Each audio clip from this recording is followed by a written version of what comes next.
Bayangkan sebuah dunia yang sunyi dan beku. Dunia ini sangat tua, sekitar 4,5 miliar tahun. Planet ini nyaris nggak dipanaskan oleh sinar matahari dan ditutupi oleh lapisan es yang tebal. Planet ini lebih kecil dari bulan, tapi sedikit lebih besar dari Pluto. Namanya Europa, satelit ke-6 Jupiter dan salah satu bulan terbesar di tata surya.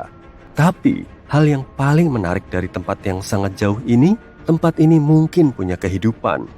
Ahli astronomi menganggap Europa sebagai salah satu tempat yang paling menjanjikan di tata surya untuk mencari bentuk kehidupan baru.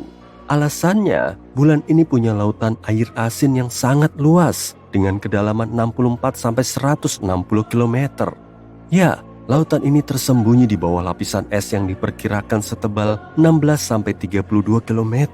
Tapi, bulan ini masih berpotensi untuk dihuni. Ahli astronomi menyatakan gumpalan air meletus dari celah-celah di lapisan es dan melepaskan isi lautan bulan keluar angkasa.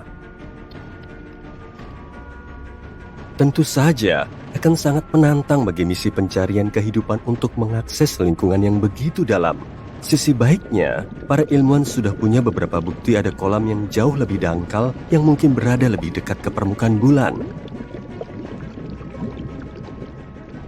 Kolam-kolam itu mungkin berada kurang dari 1,6 km di bawah es. Dan ada dua hal yang menarik dari berita ini. Pertama, berita ini meningkatkan kemungkinan adanya kehidupan di Europa. Dan yang kedua, kalau memang benar, hal ini akan mempermudah misi-misi di masa depan untuk menemukan bentuk-bentuk kehidupan ini, kalau memang ada. Yang menarik, penemuan baru tentang kolam dangkal ini terjadi karena keberuntungan semata. Ilmuwan yang memimpin penelitian ini, Riley Kohlberg, secara nggak sengaja melihat presentasi koleganya, seorang ilmuwan planet. Ilmuwan tersebut menunjukkan gambar punggung bukit ganda di permukaan Europa. Dan Kohlberg ingat, dia pernah melihat punggung bukit serupa di bumi. Tapi, meskipun formasi seperti itu jarang ditemukan di planet kita, di Europa ada jauh lebih banyak. Studi berikut menunjukkan pegunungan di bulan Jupiter mungkin merupakan hasil dari siklus tertentu, mirip dengan siklus di bumi. Dalam siklus ini, air cair membeku dan kemudian mencair di dalam lapisan es, yang merupakan lingkungan yang bertekanan tinggi. Hal ini menyebabkan lapisan es bergerak ke atas berulang-ulang, menciptakan struktur berpuncak dua, atau setidaknya itulah yang terjadi di bumi.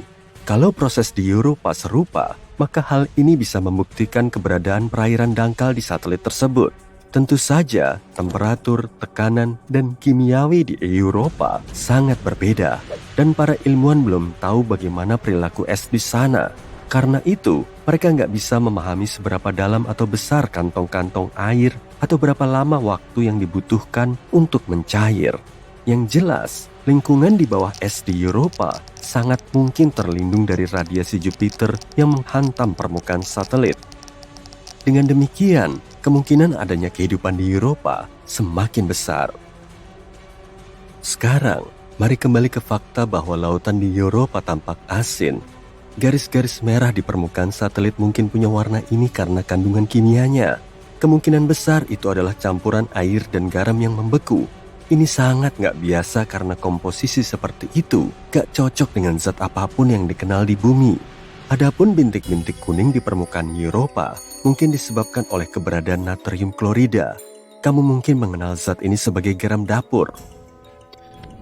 Ilmuwan mencoba menciptakan kembali kondisi di Europa di laboratorium.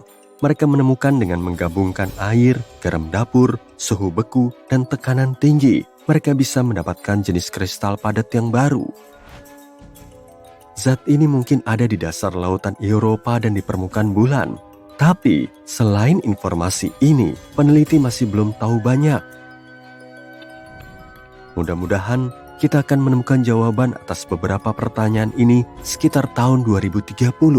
Pada saat itulah, sebuah misi bernama Europa Clipper yang akan diluncurkan oleh NASA mungkin akan mencapai Europa.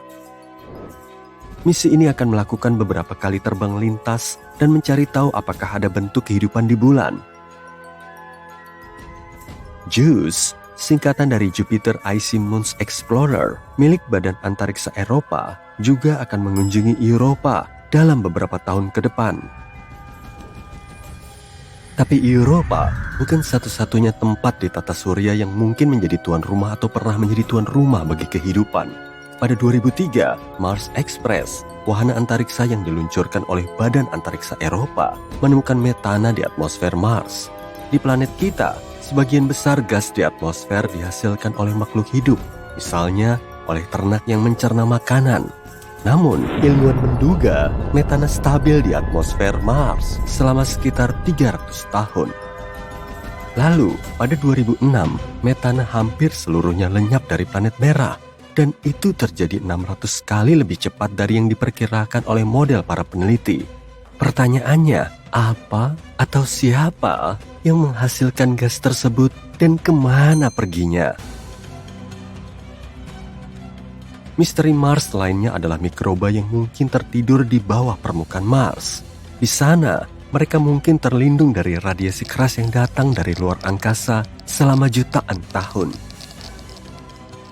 Para ilmuwan mensimulasikan kondisi di Mars di laboratorium untuk memeriksa apakah hal itu mungkin benar, dan mereka takjub saat mengetahui bakteri bisa dengan mudah bertahan hidup dalam kondisi seperti itu selama 280 juta tahun. Artinya, kalau memang ada kehidupan di Mars, kita bisa menemukan buktinya di bawah permukaan planet dengan mengebor tanah Mars.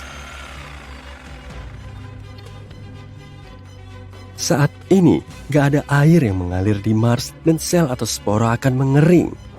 Ditambah lagi, suhu permukaannya mirip dengan suhu es kering.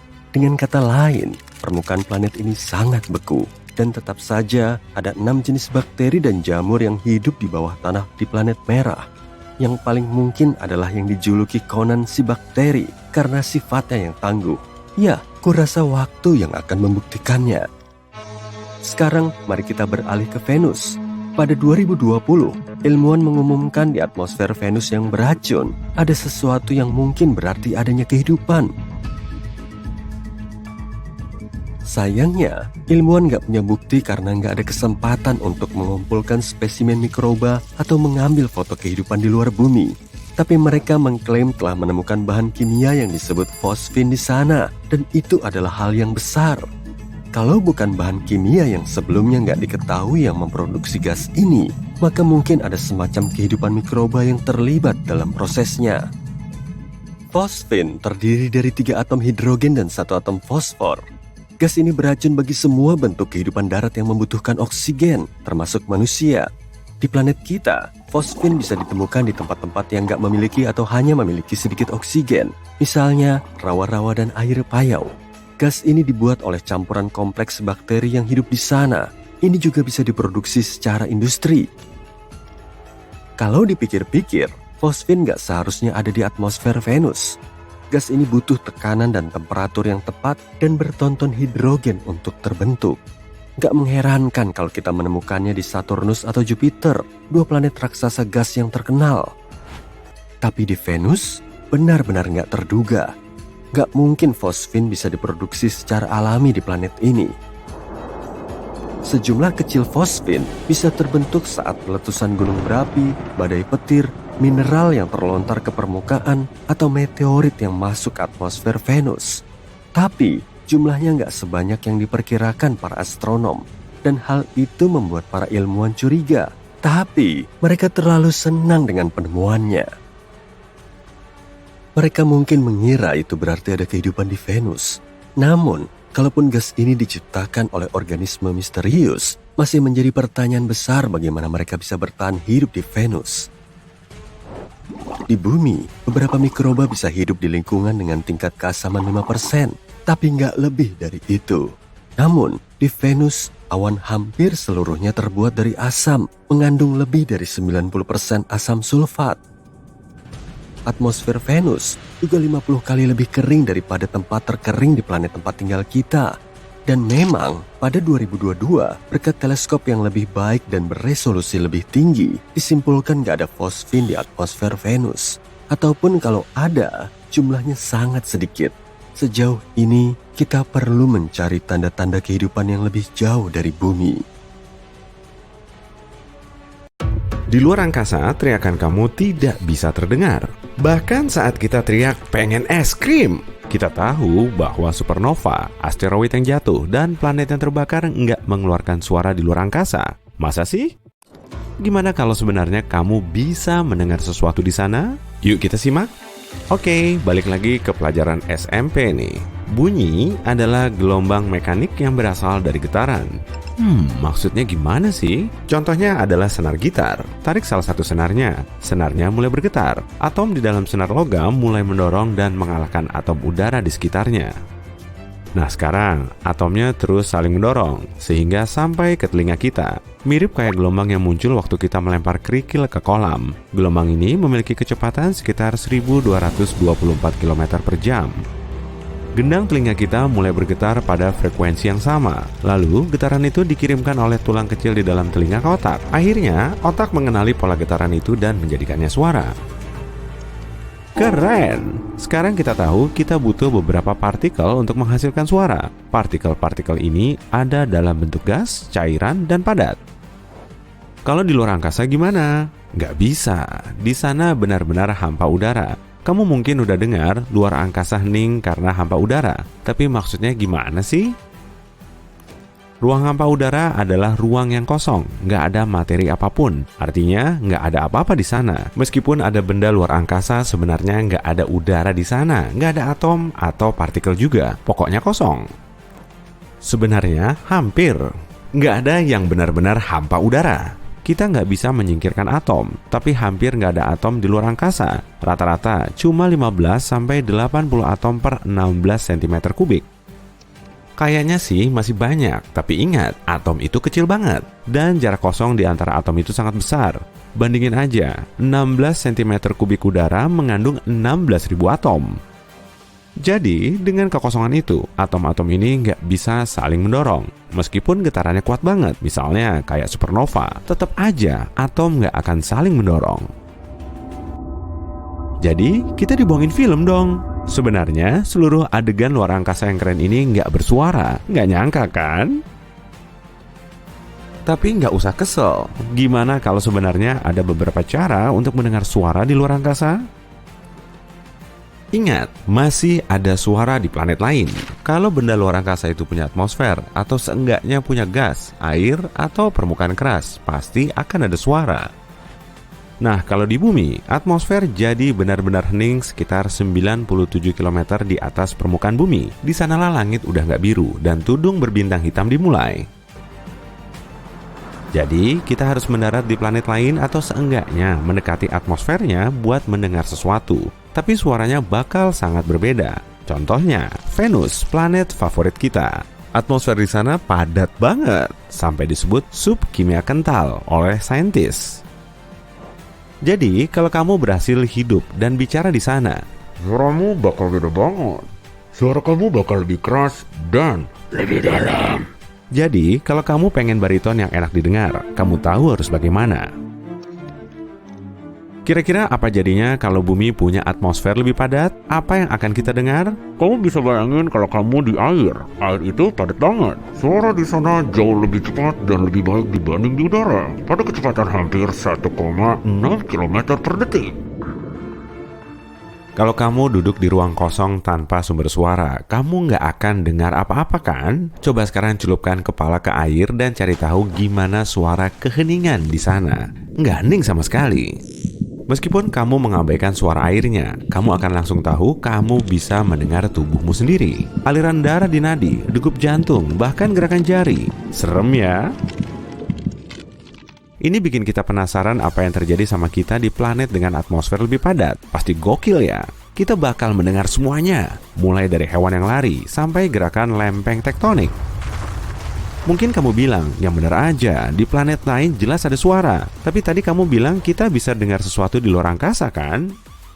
Bener sih, misalnya di awan debu antariksa bisa ditemukan dimanapun di luar angkasa. Mungkin dari sisa bintang atau benda lain. Dan di tempat ini semuanya sedikit lebih padat.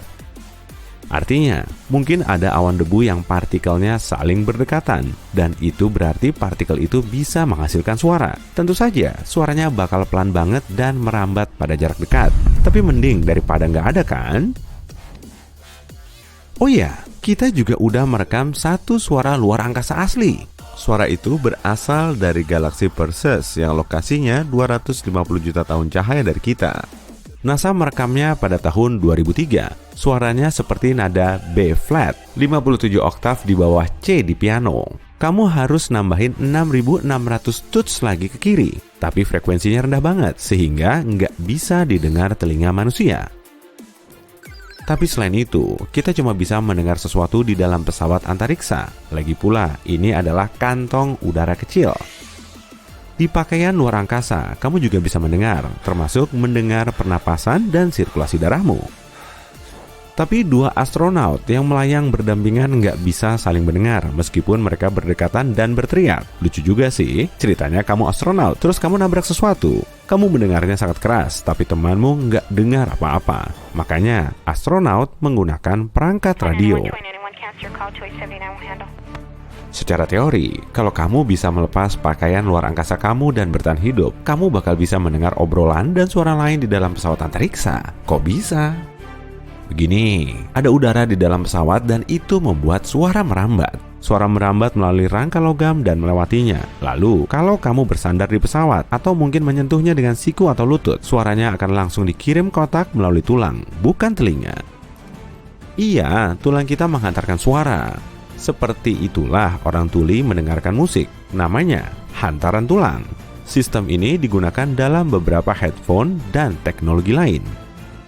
Kamu bisa coba sendiri, tutup telinga kamu dengan jari, tutup rapat sampai kamu nggak dengar apa-apa. Lalu coba sentuh sumber suara, apa aja yang bergetar, misalnya speaker yang lagi muter musik menggunakan beberapa bagian tubuh yang tulangnya dekat dengan kulit. Ini kerennya, kamu bisa mendengar suaranya bukan melalui telinga, tapi langsung di otak. Tapi jangan lakukan percobaan ini di luar angkasa ya. Kamu mungkin udah tahu tentang suara luar angkasa. Di sana kamu bisa mendengar suara matahari atau planet lain. Gimana cara kita merekam suara-suara ini? Gampang aja. Ini satu lagi cara buat mendengar suara di luar angkasa. Gelombang elektromagnetik atau radio. Radio adalah bentuk radiasi elektromagnetik yang sama kayak cahaya. Gelombang ini bisa merambat dalam ruang hampa udara tanpa masalah. Begitulah cara kerja pemancar astronaut. Saat astronaut bicara pada temannya, gelombang suara berubah jadi gelombang radio sampai ke temannya, lalu diubah lagi menjadi suara. Inilah cara kita mendapatkan suara luar angkasa.